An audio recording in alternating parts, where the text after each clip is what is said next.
ठीक आहे. हा ठीक नाही, वर्ष फार आधीच आहे ते. 18 नंबर आहे ते. काय माहिती काय झालं, नंतर पाहू ते. हा. अवधूत चिंतन श्री गुरुदेव दत्त. श्री स्वामी समर्थ महाराज की जय. तर आता आपण मागच्या वेळेस बृहदारण्यकाचं प्रस्तावना परिचय हा आपण सुरू केला, बराचसा झालेला आहे. त्याचा उर्वरित भाग आता पहिल्यांदा आपण पूर्ण करू आणि मुख्य बृहदारण्यकामध्ये आपण प्रवेश करू. तर मागच्या वेळेस आपण परिचय सांगताना जनकाच्या दरबारामध्ये जनक जे आहेत ते अतिशय वेदवेदांताचं स्वतःही अभ्यास करून आचरण आचरण करणारे होते. तेव्हा त्यांच्या दरबारामध्ये हे अनेक ऋषीमुनी ब्राह्मण हे तिथे जमा झाले होते आणि त्यामुळे त्यांना पाहून आणि त्यांचं सगळं चर्चामध्येच जनक राजा जे आहेत ते कृतकृत्य होत होते आणि सर्व गुरुदेवांच्या चरणावर ते समर्पण करून सगळ्यांचा आशीर्वाद घेत होते. असं या आपण मागच्या वेळेस पाहिलं. तेव्हा ह्या तिसऱ्या अध्यायामध्ये आणि तिसरा अध्याय आणि चौथे ब्राह्मण याच्यामध्ये जनक आणि याज्ञवल्क्य यांचा संवाद आहे. अशा प्रकारे जर याज्ञवल्क्य या संकल्पाने तिथे त्या दरबारात गेले होते की मी स्वतः जनकाला काहीही सांगणार नाही, परंतु प्रथम ते त्यांच्या इच्छेनुसार प्रश्न करण्यासंबंधी वर देऊन गेले होते. आणि या कारणाने त्यांनी स्वतःच तो प्रश्न केला की हा पुरुष कोणत्या ज्योतिबाला आहे. म्हणजे त्यांनी प्रश्न विचारण्याचं तिथे अनुमती दिली असल्यामुळे आपोआपच विचारण्याची जिज्ञासा ही जागृत झाली. आणि मग त्यांनी सांगितलं की हा पुरुष जो आहे, हा जो समोर दिसणारा जो पुरुष आहे तो, आणि जे पुरुष तत्व म्हणून जो आत्मतत्व आहे त्यालाही अनुसरून त्यांचा प्रश्न असा आहे की तो पुरुष जो आहे तो कोणत्या कोणत्या प्रकारचा ज्योती असणार आहे. कारण त्याचं आत्मस्वरूप जे आहे ते ज्योती स्वरूपामध्ये असतं. त्यामुळे त्याची ज्योत कशा प्रकारची आहे त्या पुरुषाची, असं हा प्रश्न विचारला. आणि बस येथूनच प्रश्नोत्तराच्या क्रमाला सुरुवात झाली आणि दोनही ब्राह्मणामध्ये आत्मतत्वाच्या या मोठ्या विस्तारपूर्वक असे विवेचन सुरू झाले. येथे विविध प्रकाराने हाच निर्णय झाला की आत्माच अंतिम ज्योती आहे आणि तो तर स्वयंप्रकाशी आहे. स्वप्नावस्थामध्ये तो संपूर्ण दृश्यास हा निर्माण करून घेत असतो आणि संपूर्ण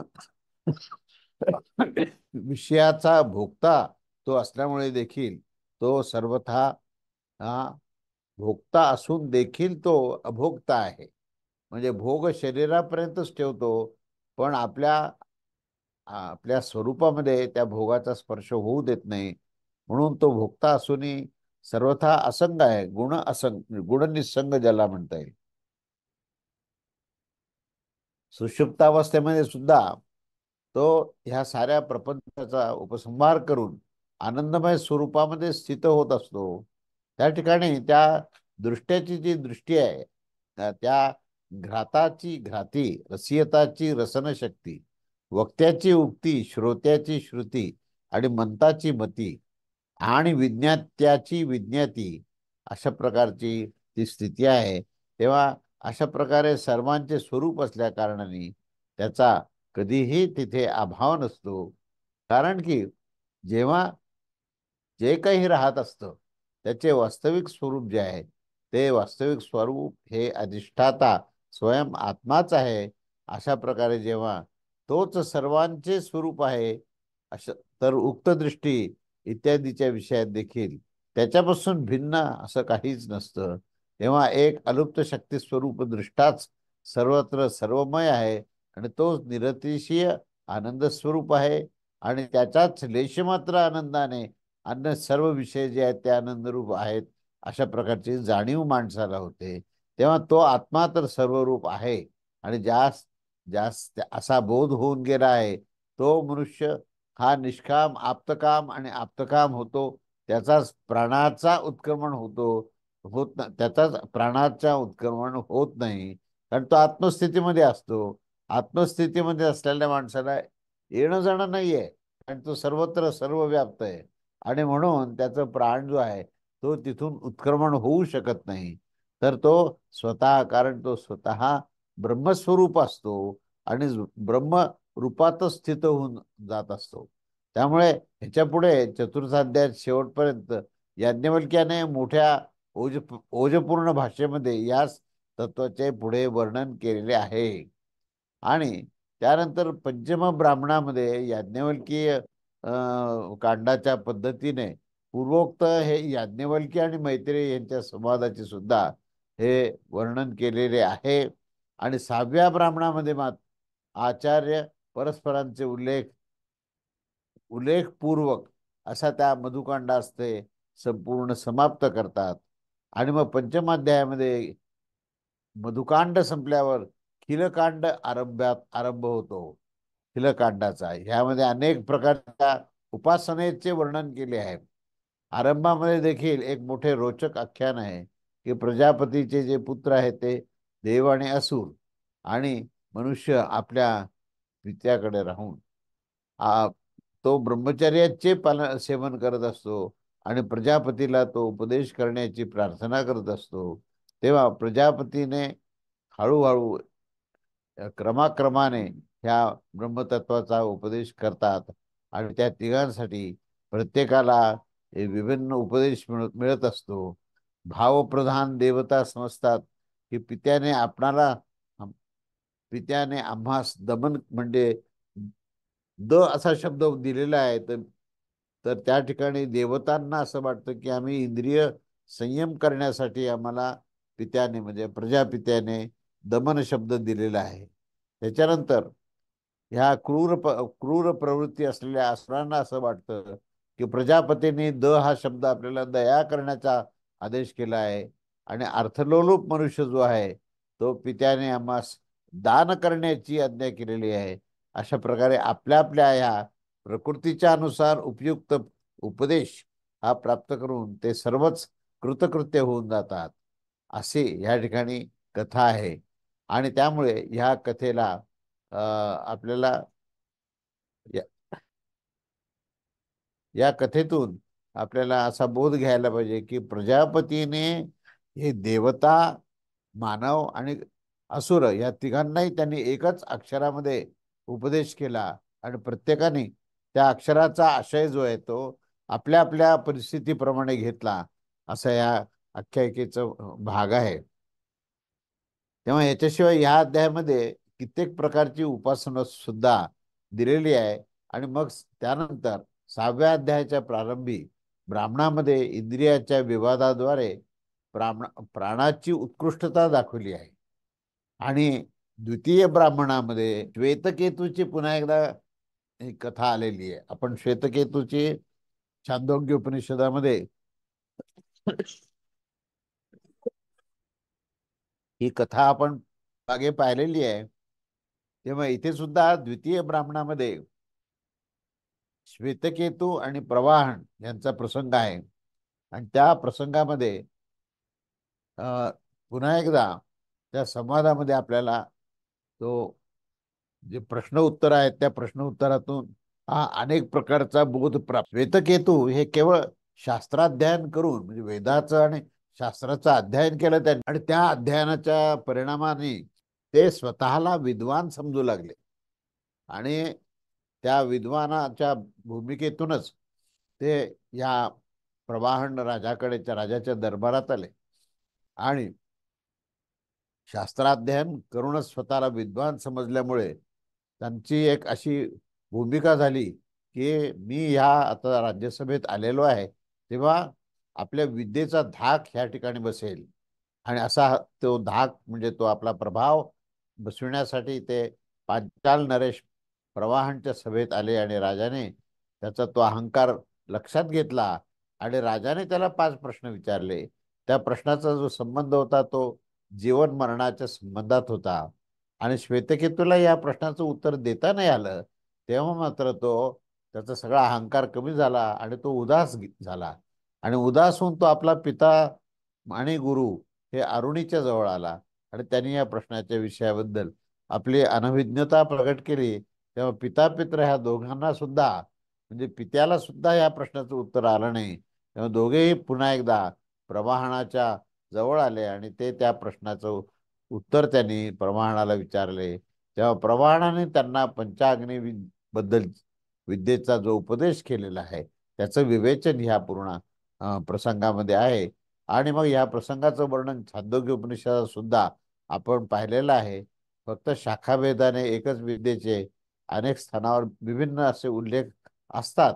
पण त्यानंतर तिसऱ्या आणि चौथ्या ब्राह्मणांमध्ये पुढे क्रमशः श्रीमंथ आणि पुत्रमंथ कर्माचे वर्णन केले आहे.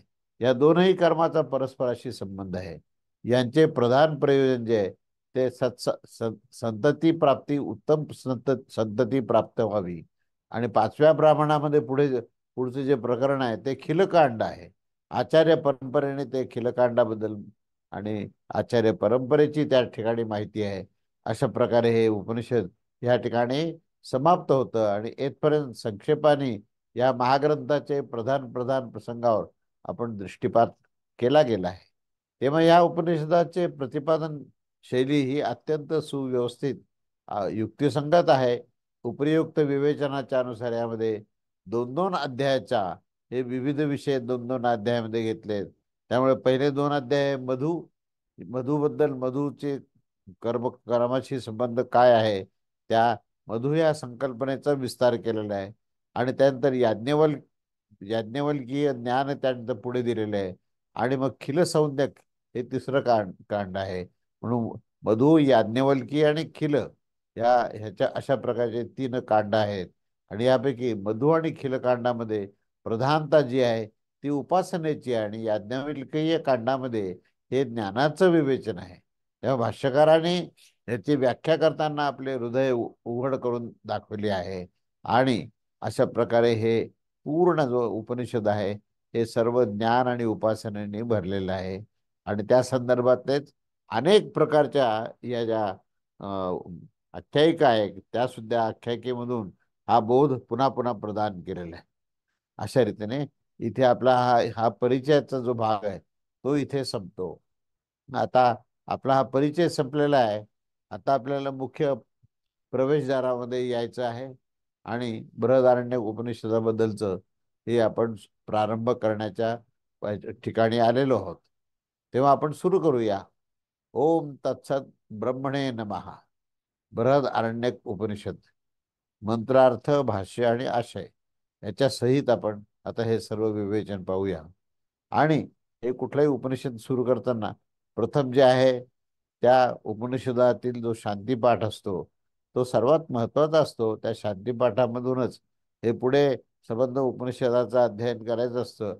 आणि शांतीपाठामध्ये जो काही त्या ठिकाणी बोध दिलेला आहे, जो उपदेश केलेला आहे, त्या उपदेशाचं हे सार जे आहे, हे सार जे आहे ते आपल्याला जोपर्यंत लक्षात येत नाही तोपर्यंत खऱ्या अर्थाने आपण त्या उपनिषदामध्ये प्रवेश करून त्याचं आकलन करण्याची क्षमता प्राप्त होत नाही.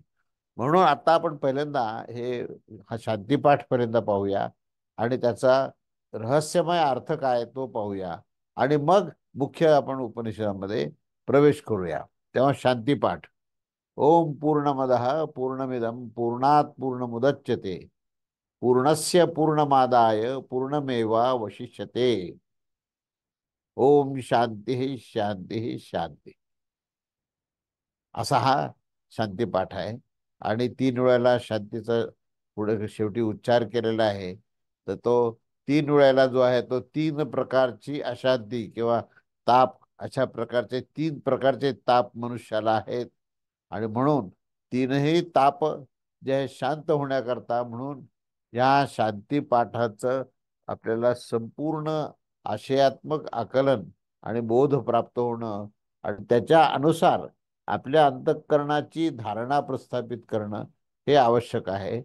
म्हणून आपल्याला ह्या शांतीपाठाचा अर्थ आशय आपण पाहूया पहिल्यांदा.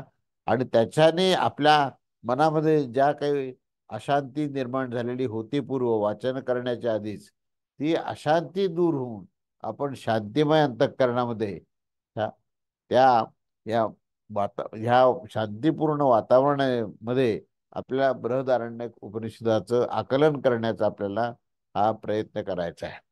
तेव्हा प्रथम शाब्दिक अर्थ या शांतीपाठाचा काय ते आपण पाहूया. ओम ते पूर्ण ब्रह्म आहे आणि हे कार्य ब्रह्म आहे. म्हणजे अदम इदम आणि दोन शब्द वापरले. इदम असा एक पहिला शब्द आहे आणि अद हा दुसरा शब्द आहे. तर अद हा म्हणजे ते, आणि इदम म्हणजे हे, म्हणजे हे आणि ते असं त्या शब्द. आणि हे पूर्ण आहे, ते पूर्ण आहे. तर ते म्हणजे काय, तर ते परब्रह्म आहे. आणि हे म्हणजे काय, तर हे कार्यब्रह्म आहे. तेव्हा ओम ते परब्रह्म पूर्ण आहे आणि हे कार्यब्रह्म पूर्ण आहे.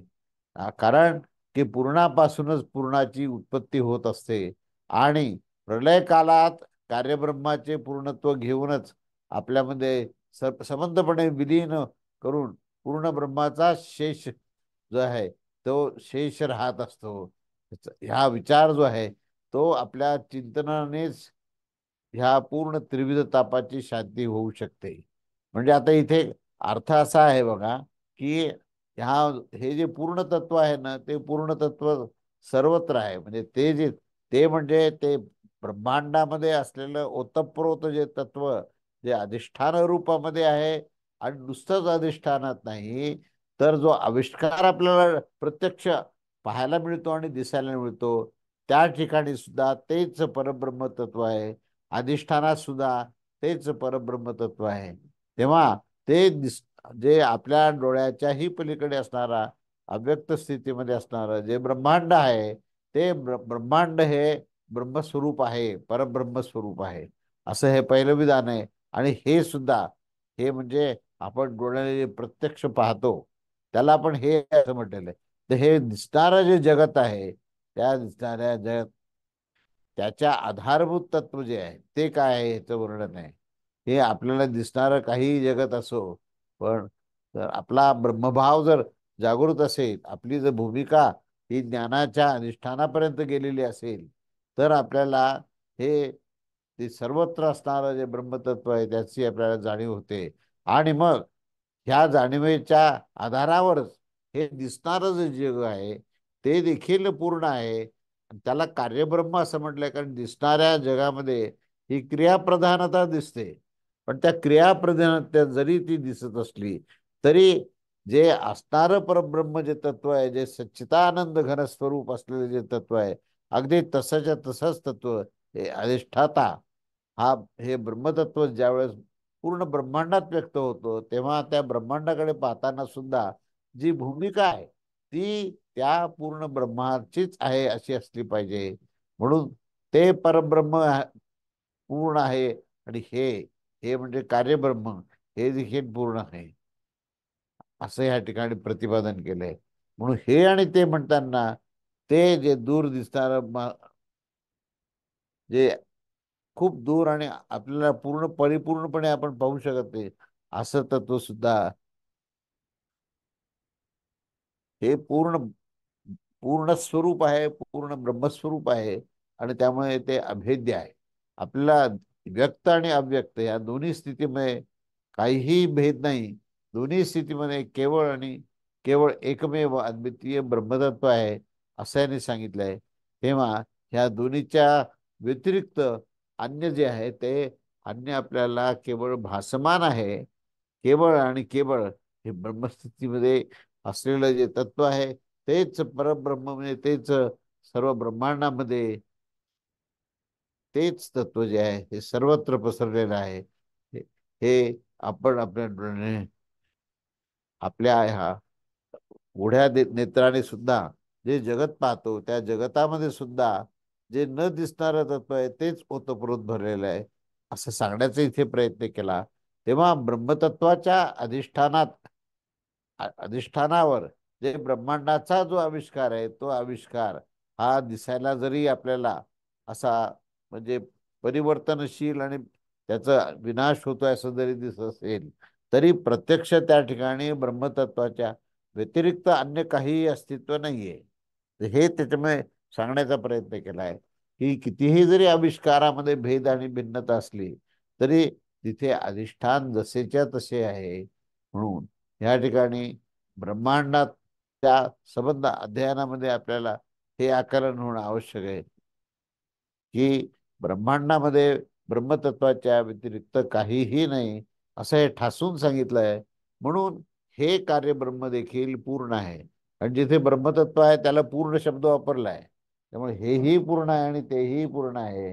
गुणनिष्ठ तत्व सुद्धा पूर्ण आहे आणि गुणासहित दिसणारं तत्व जे आहे तेही परिपूर्ण आहे असं या ठिकाणी असं हे विवेचन या ठिकाणी सांगितलं आहे. तेव्हा ह्या सांगण्याचा उद्देश असा आहे की या ब्रह्मतत्वातूनच ब्रह्मांडाची उत्पत्ती झाली. म्हणजे पूर्णतत्वापासूनच पूर्णतत्वाची उत्पत्ती झाली असं या ठिकाणी विवेचन करायचं आहे. तेव्हा पूर्णापासूनच पूर्णाची उत्पत्ती होते आणि प्रलय काळामध्ये हे जे कार्यब्रह्म आहे जे आपण पूर्ण म्हणतो ते ते सुद्धा हे पुन्हा एकदा पूर्णत्वामध्ये विलीन होऊन जातं. अशा प्रकारे हे विवेचन जे आहे हे विवेचन आपल्याला अगदी गणिती सिद्धांताने जरी पाहायचं ठरवलं तरी त्या ठिकाणी आपण म्हणू की बाबा एखाद्या वस्तूतून दुसरी वस्तू जर निर्माण झाली तर ती पहिल्या पेक्षा तुलनेने ती लहान असली पाहिजे. तुलनेने त्याचा विभाग असली पाहिजे. जेव्हा त्याचा विभाग म्हणून ती बाहेर येते तेव्हा ती मूळ वस्तूपेक्षा लहान असली पाहिजे असा आपला साधारण गणिती सिद्धांतामध्ये. म्हणजे 5 मधून जर आपण 3 वजा केले तर उरतात 2, तर 2 हे 5 होऊ शकत नाही. असं आपला जे काही गणिती सिद्धांताचा जे काही विचार असतो की जो ज्याच्यापासून एखादी वस्तू तयार झाली तर त्या मूळ वस्तूपेक्षा ही कनिष्ठ असते किंवा ती लहान असते अशी आपली भूमिका असते.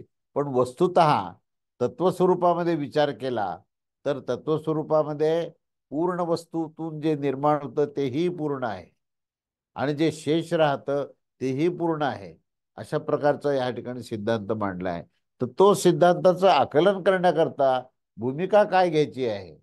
तर आम्हाला एखाद्या सुवर्ण अलंकारातून काही भाग काढला तर जो भाग काढलाय तेही सुवर्ण आहे आणि जो मूळ जे होतं तेही सुवर्ण आहे. तेव्हा शेषही सुवर्ण आहे आणि मूळ सुद्धा सुवर्ण आहे. म्हणजे आपण त्या ठिकाणी दृष्टी जी आहे ही संख्यात्मक न राहता ती तत्व भूमिकेतून राहते. म्हणजे तत्वस्थितीमध्ये ती परिपूर्णच आहे. पण तत्वाचा अभिव्यक्ती झाल्यानंतर त्याचे विभाजन जरी झालंय असं म्हणत असलो तरी त्या मूळ स्वरूपामध्ये कधीही भेद होत नाही. कधीही पण सुवर्णापासून सुवर्णाचा अलंकार बाहेर काढला तर शेष उरतं तेही सुवर्ण आहे आणि जे निर्माण होतं तेही सुवर्ण आहे.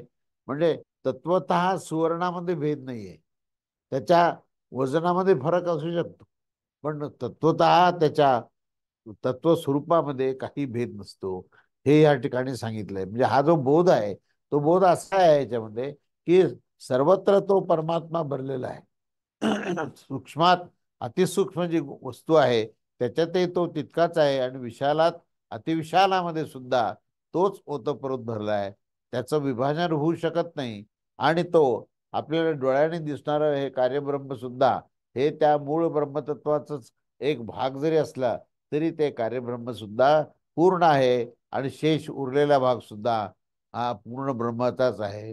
हे आपल्याला सातत्याने त्याची जाणीव करून देण्याकरता हे पूर्ण तत्व काय हे सांगितलंय. म्हणजे इथूनच त्यांनी आता ह्या ब्रह्मतत्वाचं विवेचन सुरू केलंय. या ठिकाणी ब्रह्मतत्व तत्वतः कसं आहे याचं या ठिकाणी विवेचन केलंय. तेव्हा हा जो विचार आहे तो या विचारानेच मनुष्य जो आहे तो शांत होतो आणि त्या परम शांतीमध्येच होणारे त्याच्यावर होणारे जे त्रिविध ताप असतात ते नष्ट होतात. जेव्हा तुम्ही परमशांत स्थितीमध्ये गेले तेव्हा तुम्ही आत्मस्वरूपामध्ये जाता आणि आत्मस्वरूपात गेल्यानंतर पंचमहाभूताचा यत्किंचितही परिणाम आणि म्हणून हे आपल्याला समजणं आवश्यक आहे. मूलभूत तत्व काय आहे आणि मूलभूत तत्वाचा आविष्कार ह्याच्यामध्ये सुद्धा ते मूलभूत तत्व जसेच्या तसं आहे. हा इथे प्रमुख विचार आहे आणि या प्रमुख विचाराचा संपूर्ण विस्तार या उपनिषदामध्ये असल्यामुळे हा शांतीपाठ घेतलेला आहे. आणि हा विचार जोपर्यंत पक्का होत नाही ना तोपर्यंत त्रिविध तापाचा त्रास होणार. कारण हा शांतीपाठ म्हटल्यानंतर ओम शांती शांती शांती हे 3 वेळाला जे शांतीचं उच्चारण केलेलं याचा अर्थ असा आहे की तुमच्यामध्ये असणारा अधिभौतिक आध्यात्मिक आणि अधिदैविक अशा तीन प्रकारचे जे ताप तुम्हाला होतात, तर ते तीनही भेद हे तीनही संपून जातात. आणि म्हणून म्हणून मनुष्य जो आहे आज संपूर्ण शांत स्वरूप होऊन जातो, असं त्याचा अर्थ आहे. तेव्हा ह्या अर्थाने आपल्याला या शांतीपाठाकडे पाहणं हे आवश्यक आहे. तेव्हा असा इथे हा शांतीपाठ संपलेला आहे. आणि शांतीपाठ संपल्यानंतर प्रत्यक्ष आपण आता प्रथम अध्यायामध्ये प्रवेश करत आहोत. तेव्हा बृहदारण्यक, प्रथमोध्याय आणि प्रथम ब्राह्मण, म्हणजे या ठिकाणी प्रत्येक जे भाग आहेत ते ब्राह्मण या शब्दाने उच्चारण केलेलं आहे. कारण हे ग्रंथच मुळातून हा शुक्ल यजुर्वेदाच्या ब्राह्मण ग्रंथाचा भाग असल्यामुळे इथे प्रत्येक भागाला हे ब्राह्मण असा शब्द वापरलेला आहे. तेव्हा ब्राह्मण हा जो शब्द आहे हे ज्ञानकांडाचा विषय आहे. आणि तो वेदामध्ये असलेला जो ज्ञानाचा भाग आहे तो ब्राह्मण आणि अरण्यक. अरण्यक म्हणजे ब्राह्मणच आहे, पण ते वनामध्ये जाऊन बसून जे केलेलं जे चिंतन मंथन आहे त्याला अरण्यक म्हटलेलं आहे. आणि पूर्ण ज्ञानकांडालाच ब्राह्मण म्हटले. आणि हे दोन्ही मिळून जे आहेत हे उपनिषद होतं. त्यामुळे इथे ह्या प्रथम ब्राह्मण आपण ह्या प्रथम अध्यायात त्या प्रथम ब्राह्मणाला आपण आता प्रारंभ करतो. तेव्हा ही प्रारंभ करताना सुरुवातीला हे संबंध भाष्य आपण याचा विस्तार करायचा आहे. हे संबंध भाष्य काय आहे की ह्याच्यामध्ये नेमका विषय काय घेतलेला आहे, या विषयाचं विवेचन त्या ठिकाणी दिलेलं आहे. आणि मग हे विवेचन कळाल्यानंतर आपण मग प्रत्यक्ष त्या पहिल्या मंत्राकडे आपण जाऊ. पण तो पहिला मंत्र समजायच्या आधी आपल्याला हे विवेचन पाहणं आवश्यक आहे, की ज्याला आपण संबंध भाषा असं म्हणतो. की कशाच्या संबंधी आम्ही चिंतन करत आहोत, तर त्या संबंध ज्याचा संबंध आहे ते तत्व काय आहे, त्या तत्वावरचं प्रथम भाष्य आहे. म्हणून इथे आपण संबंध भाष्य इथे प्रारंभ करत आहोत. तेव्हा करताना आता सुरुवात केली की ओम ब्रह्मविद्या संप्रदायाचे प्रवर्तक वंश हे ब्राह्मणोक्त गुरुपरंपरागत ब्रह्म इत्यादी वंश ऋषींना आणि गुरुदेवांना आम्ही नमस्कार करतो. आमचा नमस्कार असो. पुढे याची सुरुवात जी आहे ती उषा वा अ- अश्वस्थ अश्व अश्वस्य, म्हणजे या ठिकाणी पहिल्यांदा उषा ह्याचा संदर्भ दिलेला आहे. की हा जो काही भाग आहे तो जे मंत्र आहेत तो आरंभ होणारा या ठिकाणी हा वाजसेनीय ब्राह्मण उपनिषद आहे. वाजसेनीय हा जो शब्द आहे या शब्दाचा अर्थ असा आहे की घोड्यावर बसून सूर्य येतो आणि यज्ञवल्क्याला दर्शन देतो. आणि तो हे नूतन जे शुक्ल यजुर्वेद आहे तो सांगायला सुरू करतो. म्हणून वाजसने हा जो शब्द आहे आणि तो बरोबर माध्यान्ह असा शब्द वापरला आहे. म्हणजे दिवसाच्या मध्यभागी दुपारी सूर्य जेव्हा डोक्यावर येतो तेव्हा तो सूर्य जो आहे तो याज्ञवल्क्याला दर्शन देण्यासाठी ह्या घोड्यावर बसून येतो. आणि म्हणून त्याला वाजसनेय असं म्हटलंय. आणि तो जो उपदेश करतो तेच ब्राह्मण आहेत. आणि म्हणून त्याला ब्राह्मण उपनिषद म्हटलेलं आहे. तेव्हा वाजसनेय ब्राह्मण उपनिषद असा हा भाग आहे. तेव्हा आता याचं विवेचन आपण आता सुरू करू की संबंध भाष्य काय आहे. या संबंध भाष्याचा प्रारंभ असा आहे की संसाराच्या बंधनाची इच्छा करणारा आणि या बंधनाचा पासून मुक्त होण्याची इच्छा करणारा जो विरक्त पुरुष आहे, तो विरक्त पुरुषासाठी संसाराचे कारण हे त्याला माहिती आहे की त्याचं कारण हे जे आहे ते अज्ञान आहे. आणि म्हणून हा विरक्त पुरुष अज्ञानाच्या निवृत्तीचे साधन हे काय आहे ह्याचं संशोधन करत असताना त्याच्या लक्षात येतं की ब्रह्मात्म ऐक्य बोध हे प्राप्त करण्यासाठी आणि ब्रह्म आणि आत्मा ह्याचं ऐक्य कसं आहे ह्याचं विवेचन आणि ह्याचं बोध आपल्याला प्राप्त झाला तर आपल्या अज्ञानाची निवृत्ती होईल. आणि अज्ञानाची एकदा निवृत्ती झाली की संसाराच्या आसक्तीचा संपूर्ण त्याग होईल. म्हणून विषय काय की विरक्त पुरुष जो आहे तो अज्ञानाच्या निवृत्ती करता हे ब्रह्मात्माईक्य बोध जो आहे तो प्राप्त करण्यासाठी ह्या ग्रंथाचं त्यांनी अध्ययन करायला सुरुवात केली आहे. तेव्हा ही जी ग्रंथावली आहे ती संक्षिप्त व्याख्या केली जाते. कारण आता उपनिषदाचे थोडक्यात त्यांनी व्युत्पत्ती सांगितली की उप उप आणि नि असे दोन शब्द आहेत. तर म्हणजे उपसर्गपूर्वक सद धातू जे हे आ सदन होऊन अर्थ निर्माण होतो, की त्या सद्धातूचं म्हणजे सत्तत्वाचं म्हणजे परब्रह्म परमेश्वराचं हे ह्या ठिकाणी संपूर्ण ज्ञान प्राप्त होण्याकरता हे त्याच्या समीप जाऊन बसणे आणि त्याचं अध्ययन करणे, की ज्या कशाचं अध्ययन आहे, की ब्रह्म आत्मैक बोध ह्याचा आपल्याला अध्ययन या ठिकाणी करायचं आहे. म्हणून ह्या उपनिषदाची सुरुवात ही पहिल्यांदा शब्दव्युत्पत्ती सांगितली आहे, की त्याचं निरुक्त काय आहे. तर उपनिषद जे आहे ते सद्धातूचं आवासदन होऊन त्याचा जो अर्थ आहे तो अर्थ जो आहे तो परब्रह्म परमेश्वराच्या समीप जाऊन बसून त्याचा आपल्याला बोध प्राप्त करायचा आहे. तेव्हा त्या ब्रह्मविद्येच्या प्राप्तिरूप प्रयोजन असणाऱ्या या विविध या अध्ययनाने होण्याच्या कारणाने ग्रंथ देखील या ठिकाणी उपनिषद ह्या नावाने तो ओळखला जातो. तेव्हा उपनिषद हे जे उपनिषद आहे ते 6 अध्याय असणारे आणि वनामध्ये अन्य कुठेतरी जाण्याच्या कारणाने तिथलं जे चिंतन होतं त्याला म्हणून त्याला आरण्यक असं म्हटलंय.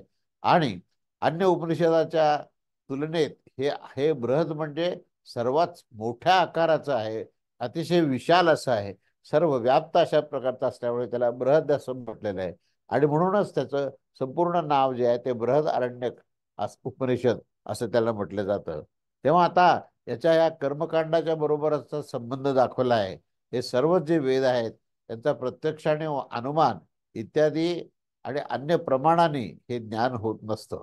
म्हणजे प्रत्यक्ष आणि अनुमान हे संसाराकरता ठीक आहे, पण वेदाचं अध्ययन करताना वेदामध्ये असलेल्या या ब्रह्मतत्वाचं अध्ययन करत असताना तुम्हाला प्रत्यक्ष आणि अनुमान ह्या दोन गोष्टीचा विनियोग करून तुम्हाला त्याचं संपूर्ण ज्ञान हे प्राप्त होऊ शकत नाही. आणि प्रत्यक्ष म्हणजे आपण जेव्हा जे दृश्य पाहतो आणि त्या जे दिसणाऱ्या दृश्यामध्ये जो अनुभव येतो आपल्याला त्यालाच आपण सत्य मानतो. तर तसं तसं ह्या ब्रह्मतत्वाचं ज्ञान मिळू शकत नाही. किंवा तर्काने म्हणजे ज्याप्रमाणे ज्या अर्थी त्या अर्थी असं म्हणून जे तर्क मांडले जातात तर त्या तर्काच्या माध्यमातून मिळणारं जे ज्ञान आहे ते सुद्धा ब्रह्मज्ञान नाही. आणि दृश्यामध्ये दिसणारं जे दृश्य आहे आणि त्या दृश्यातून होणारा जो बोध आहे तो बोध सुद्धा ब्रह्मज्ञान होऊ शकत नाही. म्हणून या ठिकाणी असं म्हटलं की प्रत्यक्ष आणि अनुमान इत्यादी जे काही प्रमाण आहेत की त्याच्याप्रमाणे त्या प्रमाणाने आपल्याला ज्ञान प्राप्त होणार नाही. तर त्या ब्रह्मतत्वाची प्राप्ती होणे म्हणजे इष्टाची प्राप्ती आणि अनिष्टाची म्हणजे अज्ञानाची निवृत्ती ह्याचा उपाय करण्याकरता म्हणून हे सर्व सर्व जो अध्ययन आहे हेच त्याचं कारण आहे. कारण सर्वच पुरुषाच्या स्वभावाने व इष्टाची प्राप्ती आणि अनिष्टाची निवृत्ती हेच करणं इष्ट आहे. जो विषय प्रत्यक्ष आहे त्यामध्ये इष्टप्राप्ती आणि अनिष्ट निवृत्ती याच्याच उपायांचे हे ज्ञान या ठिकाणी प्रत्यक्ष अनुमान आणि प्रमाणानेच सिद्ध होत असतं अशा प्रकारचा माणसाचा समज आहे. त्यामुळे आगम प्रमाण हुडकण्याची आवश्यकता नसते. कारण आगम प्रमाण जो आहे तो आगम ग्रंथामध्ये जे कर्मकांडाचा भाग आहे आणि जो दृश्य दिसणारा प्रत्यक्ष अनुभव आहे त्याचा संदर्भ आहे. त्यामुळे त्या प्रत्यक्षाचा किंवा त्याच्यावर तर्काने मांडलेले जे सिद्धांत आहेत त्याचीही त्या ठिकाणी आवश्यकता नसते. कारण त्याच्या पलीकडे आहे प्रत्यक्ष आणि अनुमान ह्याच्या पलीकडे हे तत्व आहे. म्हणून हे हे समजणं हे त्याच्या पलीकडची गोष्ट आहे. परंतु जन्मांतराने जे संबंध ठेवल्याने आणि आत्म्याच्या अस्तित्वाचे जे ज्ञान न होण्यावर जन्मांतर संबंधीने इष्टप्राप्ती आणि अनिष्ट निवृत्तीची इच्छा देखील होऊ शकत नाही. अनेक प्रकारचे जन्म घेतले, मृत्यू झाला, नवीन नवीन देह निर्माण झाले आणि म्हणून ह्या सगळ्याच्यातून जो अनुभव तुम्हाला प्राप्त होतो ती जी अनुभव संपन्नता आहे ती सुद्धा तुमच्या अनिष्टाची निवृत्ती करू शकत नाही आणि ती सुद्धा इष्टाची प्राप्ती ही करू शकत नाही. त्याप्रमाणे स्वभाव इत्यादी जे याच्यामध्ये जे तर्क करण्याची वृत्ती असते किंवा चार्वाक इत्यादींच्यामध्ये ही नेहमी करण्याची जी प्रवृत्ती दिसते. त्यामुळे शास्त्र आणि जन्मांतराच्या संबंधी आत्म्याचं अस्तित्व आणि जन्मांतराची इष्टप्राप्ती आणि अनिष्ट निवृत्ती इत्यादीच्या उपायाविषयीचं निरूपण करण्यास तो प्रवृत्त होत असतो. परंतु जन्मजन्मांतराचा विषय जो आहे तो बोध प्राप्त करण्याकरता हा उपयुक्त असतोच असं नव्हे, तर जवळजवळ तो नसतोच. कारण जन्ममृत्यूचं जे चक्र आहे ते मुळातूनच चक्र जे आहे ते तुमच्या इच्छेनुसार वासनेच्या अनुसार हे होत असतं. आणि वासना जी आहे ती आत्मबोधाला बाधकच आहे. त्यामुळे जन्मजन्मांतराचा संबंध हा आत्म्याच्या अस्तित्वाच्या आकलनाकरता हा होऊ शकत नाही. त्यामुळे श्रुतीमध्ये मृत मनुष्याच्या विषयाबद्दल जी एक शंका होते की, तरी आणि तो सांगत असतो की शरीराधिकाच्या अतिरिक्त देहांतर संबंधी आत्मा हा राहतो किंवा राहत नाही, अशा प्रकारचे तर्क आणि वाद हे अनेक निर्माण होतात. आणि तो जो काही त्या जीवात्म्याचा विषय असतो तो शुद्ध आत्मतत्वाशी संबंधित नसतो, हेही समजणं आवश्यक आहे. कारण तो जीवात्मा अतृप्त राहिला, जीवात्म्याने नवीन देह धारण केला, वासना तृप्ती करता त्याचे पुन्हा पुन्हा जन्म झाले, हा सगळा विषय ह्या आत्मतत्व किंवा ब्रह्मतत्वाशी संबंधित मुळीच नव्हे, तर तो जीवाशी संबंध आहे. तेव्हा जीव आणि आत्मतत्व ह्याच्यातलाही भेद आपल्याला ह्या निमित्ताने समजून घेणं आवश्यक आहे. आणि अशा प्रकारे हा उपक्रम करून आत्मा कसा आहे हे आपल्याला जाणून घेण्याची जिज्ञासा आता अतिशय महत्वाची ठरणार आहे. त्यामुळे या संदर्भाचे निर्णय जे आहेत ते आपण पुढच्या या सगळ्या अध्ययनाच्या प्रक्रियेमध्ये आपण पाहणार आहोत. तेव्हा ब्रह्मतत्वास न जाणल्याने काय होतं, असंही काही लोक जेव्हा प्रश्न विचारतात, तेव्हा ब्रह्मतत्वाच्या अज्ञानानेच माणसाला मृत्यूची भीती आणि मृत्यूची प्राप्ती होते. हे लक्षात घ्या. मरणाची प्राप्ती काय आहे, तर आत्मतत्वाचं अज्ञान आहे. जो आत्मस्वरूपामध्ये गेला त्याला जन्म आणि मृत्यू नाहीच. आणि तो त्याच्या लक्षात येतं की जन्म हा देहाचा आहे, जन्म हा वासनेच्यामुळे आहे. आणि जन्माचा संबंध वासना आणि प्रकृती याच्याशी संबंधित आहे. पण माझा प्रकृती संबंध विच्छेद झाला आणि मी ज्यावेळेस संपूर्णपणे आत्मस्वरूपामध्ये किंवा ब्रह्मस्वरूपात गेलो, त्यावेळेस मात्र मला कोणत्याही प्रकारचा जन्म आणि मृत्यू याचा यत्किंचितही संबंध नसतो, हे आपल्याला लक्षात येईल. तेव्हा अशा प्रकारे या आत्मतत्वाच्या संदर्भातचा आरंभ करून ज्याने ज्याप्रमाणे कर्म केले आहे आणि ज्याने जसे प्रकारचे शास्त्रज्ञान प्राप्त केले आहे त्याच्या अनुसार कोणीतरी देह धारण करण्यासाठी कोणत्या तरी देहास प्राप्त करून घेत असतो. आणि आणि अन्य कोणी स्थावर होऊन जात असतो, अन्य कोणाला अन्य प्रकारचे देह प्राप्त होतात. अशा प्रकारे आरंभ करून तो पुण्यकर्माने पुण्यवान आणि पापकर्माने पापमय होत असतो, इत्यादी सांगितले गेलेले आहे. तेव्हा अशा प्रकारे हे जे काही उपक्रम करून दाखवला आहे त्याच्यामध्ये शेवटी आत्मा काय आहे हे समजून घेण्याचा हा परिणाम जो आहे तिथून होतो की ह्याच्यातून काहीही आपल्याला उपलब्ध झाले नाही.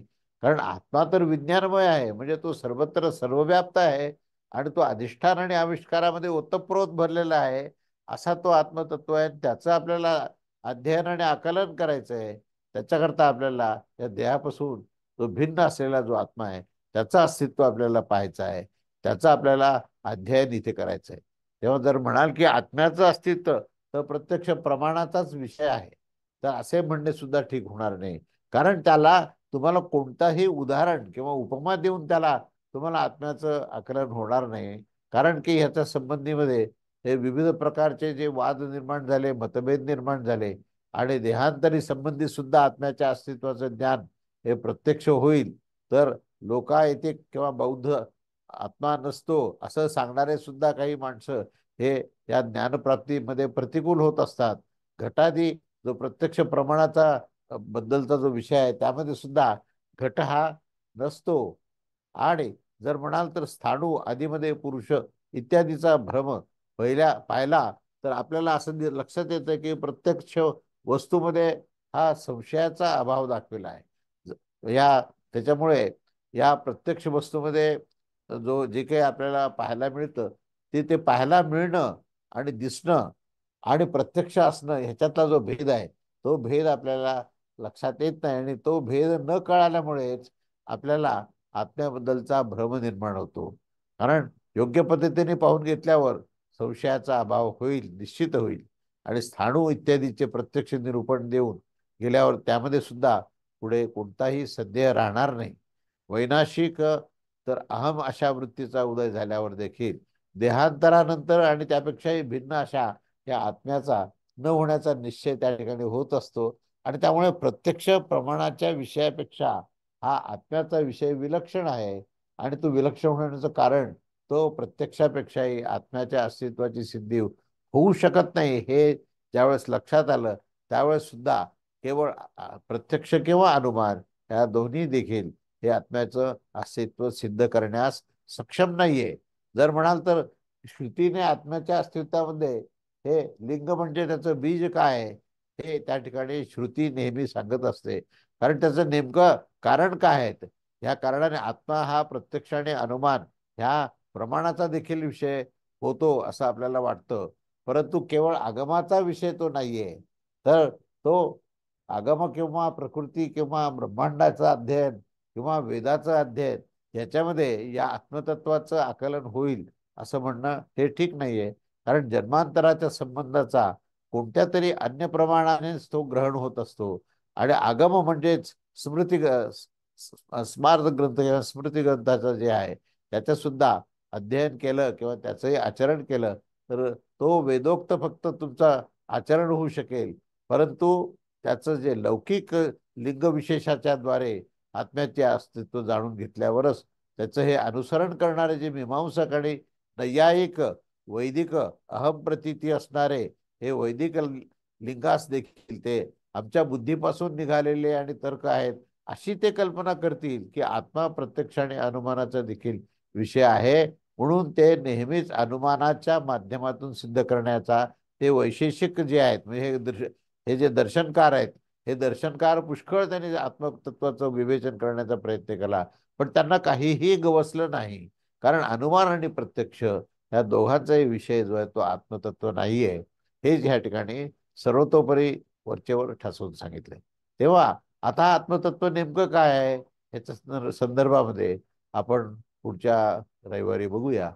इथे आपण थांबूया. अवधूत चिंतन. श्री गुरुदेव दत्त. श्री स्वामी समर्थ महाराज की जय हो.